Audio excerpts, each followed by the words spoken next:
Good morning, students. Welcome to your own YouTube channel Learn English with Pradeep. I am Pradeep Kushwaha. Students, आज की class में हम the future perfect tense का अध्ययन करेंगे. इसकी पहचान, इसका ट्रांसलेशन, हिंदी से इंग्लिश हम लोग कैसे ट्रांसलेट करते हैं, इन सभी नियमों का अध्ययन आज इस क्लास में हम लोग करेंगे. हम लोग इसमें affirmative sentence, interrogative sentence, negative sentences का भी अध्ययन करेंगे. तो आइए इसकी पहचान से इसकी शुरुआत करते हैं. तो स्टूडेंट्स, फ्यूचर परफेक्ट टेंस की पहचान के लिए इस टेंस में यह प्रकट होता है कि कोई कार्य भविष्य काल में एक विशेष समय पर समाप्त हो चुकेगा. यदि भविष्य में समाप्त होने वाले दो वाक्यों या दो कार्यों का वर्णन हो तो भी इस टेंस का प्रयोग होगा. अतः इनमें से एक कार्य दूसरे कार्य से पहले समाप्त हो चुकेगा. इन वाक्यों की क्रियाओं के अंत में प्रायः, हिंदी वाक्यों के अंत में प्रायः चुकेगा, चुकेगी, चुकेंगे या चुके होंगे आदि शब्द आते हैं. इस प्रकार से हम पहचान सकते हैं कि ये वाक्य फ्यूचर परफेक्ट टेंस में है. याद रहेगा आपको, इस टेंस से प्रकट होता है कि कार्य भविष्य में एक विशेष समय पर समाप्त हो चुकेगा, एक निश्चित समय पर समाप्त हो चुकेगा. अर्थात कार्य के जारी रहने का समय तो नहीं दिया होता है, लेकिन यह अवश्य स्पष्ट होता है कि भविष्य में एक विशेष समय पर इसका कार्य संपन्न होगा. और इसमें दो कार्यों का एक साथ वर्णन हो सकता है और इसमें एक कार्य दूसरे कार्य के बाद या पहले समाप्त हुआ होता है. ठीक है ना. और हिंदी वाक्यों में इसकी पहचान के लिए प्रायः हम लोग चुकेगा, चुकेगी, चुकेंगे या चुके होंगे आदि शब्दों का प्रयोग करते हैं या उनमें दिए होते हैं. तो आइए अफर्मेटिव सेंटेंस की इसकी शुरुआत करते हैं. अफर्मेटिव सेंटेंस में इसका पहला नियम है साधारण वाक्यों अर्थात सिंपल सेंटेंस में जिनमें केवल एक काम पाया जाता हो अर्थात एक ही वर्ब दी होती हो को अनुवाद में सबसे पहले सब्जेक्ट का प्रयोग करते हैं, कर्ता का प्रयोग करते हैं, फिर विल हैव या शैल हैव का प्रयोग करते हैं और इसमें वर्ब के थर्ड फॉर्म का प्रयोग करते हैं. जैसे एग्जाम्पल से स्पष्ट है, कल तक हम कानपुर से लौट आएंगे. कल तक हम कानपुर से लौट आए होंगे.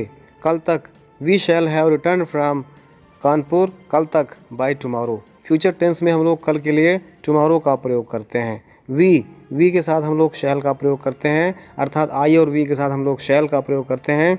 बाकी अन्य सब्जेक्ट के लिए हम लोग विल का प्रयोग करते हैं. अफर्मेटिव सेंटेंस का दूसरा नियम कहता है कि जिन वाक्यों में दो कार्यों का होना पाया जाए तो जो काम पहले समाप्त हो उसे फ्यूचर परफेक्ट टेंस में रखते हैं और जो कार्य बाद में समाप्त हुआ होता है उसे सिंपल प्रेजेंट टेंस या प्रेजेंट इंडेफिनिट टेंस में रखते हैं.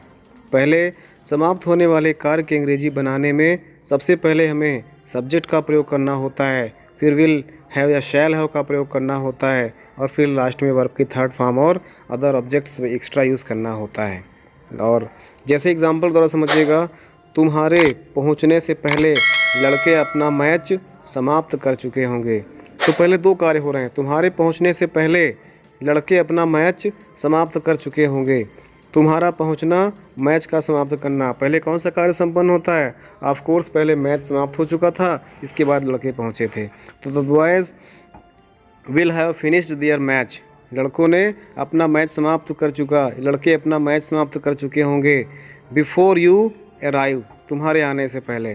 तो जो कार्य पहले संपन्न होता है उसको हम लोगों ने फ्यूचर परफेक्ट टेंस में बनाया है और जो कार्य बाद में संपन्न होता है उसको प्रेजेंट इंडेफिनिट या सिंपल प्रेजेंट टेंस में बनाया गया है. तो तुम्हारे पहुंचने से पहले लड़के अपना मैच समाप्त कर चुके होंगे. The boys will have finished their match before you arrive. Arrive means पहुंचना, आना. इसी प्रकार सेकेंड एग्जाम्पल कहता है सूरज छिपने से पहले वे घर पहुंच चुके होंगे. तो वे घर पहुंच चुके होंगे सूरज छिपने से पहले अर्थात उनका घर पहुंचना पहले संपन्न होता है, बाद में सूरज का छिपना होता है. तो इसको बनाएंगे तो they will have reached their Holmes.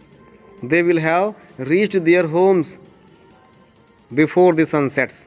सूर्य छुपने से पहले. तो इस तरह से पहले पहुंचने का काम होता है घर, इसलिए पहले इसको हम लोग फ्यूचर परफेक्ट टेंस में बनाएंगे. इसके बाद तब सूरज छिपता है, इसको हम लोग प्रेजेंट इंडेफिनिट टेंस में बनाएंगे.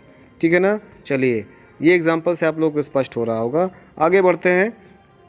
नेगेटिव सेंटेंस की चर्चा करें, अगर फ्यूचर परफेक्ट टेंस के नेगेटिव सेंटेंस की चर्चा करें तो इसका नियम कहता है कि ऐसे वाक्यों को अंग्रेजी बनाने में विल या शैल के बाद नॉट का प्रयोग कर देना चाहिए। ईजी है, जैसे पुराने एग्जाम्पल्स थे उनमें भी बना सकते हैं। एक और एग्जाम्पल लेकर के स्पष्ट करते हैं, जैसे तुम्हारे जाने से पहले वह पत्र नहीं लिख चुका होगा। तुम्हारे जाने से पहले वह पत्र नहीं लिख चुका होगा, अर्थात तुम्हारा पहुंचना और पत्र का लिखना। तो यहाँ पर हम लोग जब बनाएंगे, you will not have written a letter, you will not have written a letter, तुम एक पत्र she will not have written a letter, वह एक पत्र नहीं लिख चुकी होगी। बिफोर यू गो, तुम्हारे जाने से पहले, तुम्हारे जाने से पहले वह एक पत्र नहीं लिख चुकी होगी। She will not have written a letter before you go. तो क्या होता है, पहले पत्र का लिखना होता है, फिर तुम्हारा जाना होता है। जो पत्र का लिखना है वो फ्यूचर परफेक्ट टेंस में जाएगा, और जो तुम्हारा जाना है वो प्रेजेंट इंडेफिनिट टेंस में होता है। जैसे उसी प्रकार दूसरा एग्जांपल देख लीजिए, उसके सोने से पहले बच्चा दूध नहीं पी चुका होगा। उसके सोने से पहले बच्चा दूध नहीं पी चुका होगा, अर्थात पहले बच्चा दूध नहीं पिया होगा तब उसका सोना हुआ होगा। जब इसको बनाएंगे तो the child will not have drunk milk, फिर क्या, उसके सोने से पहले, पहले क्या होता है, बिफोर, उसके ही, सोना स्लीप्स। तो इसको हम लोग जो काम पहले संपन्न होने को होना है उसको हम लोग फ्यूचर परफेक्ट टेंस में बनाते हैं, और जो कार्य बाद में संपन्न होना होता है उसको हम लोग प्रेजेंट इंडेफिनिट टेंस में बनाते हैं। आगे समझते हैं, इंट्रोगेटिव सेंटेंस की चर्चा करें। तो इंट्रोगेटिव सेंटेंस का पहला नियम कहता है, जिन वाक्यों के प्रारंभ में क्या पहले दिया होता है उनकी अंग्रेजी बनाने के लिए हमको हेल्पिंग वर्ब शैल या विल को सेंटेंस के प्रारंभ में लिखना होता है। इसके बाद सब्जेक्ट के बाद हैव का प्रयोग करना होता है, फिर वर्ब की थर्ड फॉर्म का प्रयोग करते हैं। जैसे एग्जांपल दिया हुआ है, क्या 6 बजे से पहले ही हम मैच खेल चुके होंगे। यहाँ पर देखिए, क्या हिंदी में क्या शब्द पहले आ गया तो उसको शैल या विल पहले लिखते हैं। हम वी के साथ हम लोग शैल का प्रयोग करते हैं। तो shall we have played the match before 6 o'clock, 6 बजे से पहले। Shall we have played the match before 6 o'clock, अर्थात 6 बजे से पहले हम लोग मैच खेल चुके होंगे। हमने पहले मैच खेला होगा तब 6 बजा होगा। जो कार्य पहले संपन्न होता है उसको फ्यूचर परफेक्ट में, जो बाद में होता है उसको प्रेजेंट डेफिनेट में। उसी प्रकार दूसरा नियम कहता है, क्या सूर्य उदय होने से पहले ही वे खेत पर जा चुके होंगे। तो उनका खेत पर पहले पहुंचना होगा, बाद में सूरज निकलेगा। तो they will have gone to their field, will they have gone to their field before the sun rises. Last में क्वेश्चन मार्क, चूँकि इंट्रोगेटिव सेंटेंस है, क्या सूर्य उदय होने से पहले ही वे खेत पर जा चुके होंगे।